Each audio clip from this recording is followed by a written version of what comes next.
சென்னையில் இரவு நேரத்தில் வெளுத்து வாங்கிய கனமழையால் சொந்த ஊர்களுக்கு செல்ல கோயம்பேட்டில் காத்திருந்த பயணிகள் கடும் அவதிக்குள்ளாகினர். கூடுதல் தகவல்களை செய்தியாளர் சசிதரன் வழங்க கேட்கலாம். வணக்கம் சசிதரன். சென்னையில் விட்டு அவ்வப்போது மழை பெய்து வரதை நம்ம பார்க்குறோம். நீங்கள் இருக்கக்கூடிய கோயம்பேட்டு பகுதியிலும் மழை பெய்து கொண்டிருக்கிறது. காட்சிகள் அதுதான் நமக்கு உணர்த்துது. அங்கே இருக்கக்கூடிய கூடுதல் விவரங்களை பதிவு பண்ணுங்கள். பயணிகள் என்ன கருத்துக்களை முன்வைக்கிறாங்க?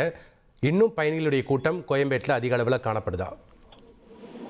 இப்போ தீபாவளி பண்டிகையை கொண்டாடுவதற்காக சொந்த ஊர்களுக்கு செல்ல கோயம்பேடு பேருந்து நிலையத்தின் வெளியே ஆமுனி பேருந்துகள் சாலையின் நடுவே நின்று பொதுமக்களை ஏற்றி வந்தனர். சுமார் 10 மணிக்கு மேலாக திடீரென பலத்த மழை பெய்த நிலையில் பணிகள் முடிந்து சொந்த ஊருக்கு செல்வதற்காக முன்பதிவு செய்துவிட்டு சாலையின் ஓரத்தில் நின்று கொண்டிருந்த பொதுமக்கள் மழையை எதிர்பாராது அங்கிருந்து இருக்கக்கூடிய அருகாமையில் இருக்கக்கூடிய இடத்திற்கு தஞ்சம் அடைந்தக்கூடிய காட்சிகளை தான் நம்மால் காண முடிகிறது.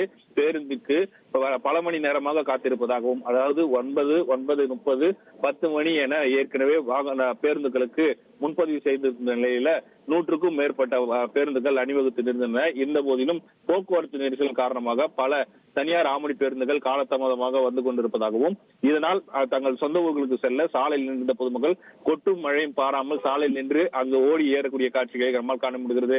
கடந்த முறை ஆமணி பேருந்துகள் என்று ஒரு இடம் ஒதுக்கியிருந்த நிலையில் தற்போது இந்த சாலையில் நின்று ஏற்றுவதால் இது போன்ற நிலை ஏற்பட்டிருப்பதாகவும், மழையால் எங்களால் சரியான நேரத்திலும் பேருந்தில் சாலையின் குறுக்கே வாகனங்கள் வந்து கொண்டு செல்லக்கூடிய நிலையில் ஏறி செல்ல முடியாமல் மிகுந்த சிரமத்திற்கு ஆளாகி இருப்பதாக பொதுமக்கள் குற்றச்சாட்டை முன்வைக்கிறார்கள். இருந்த போதிலும் போலீசார் அந்த போக்குவரத்து நெரிசலை தடுத்து பொதுமக்களை பாதுகாப்பான முறையில் பேருந்துகளில் ஏற்றி வைக்கக்கூடிய காட்சிகளை நம்மால் காண முடிகிறது. நன்றி சசிதரன்.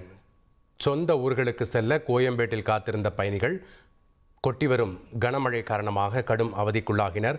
கள விவரங்களை செய்தியாளர் சசிதரன் வழங்க நாம் பார்த்தோம்.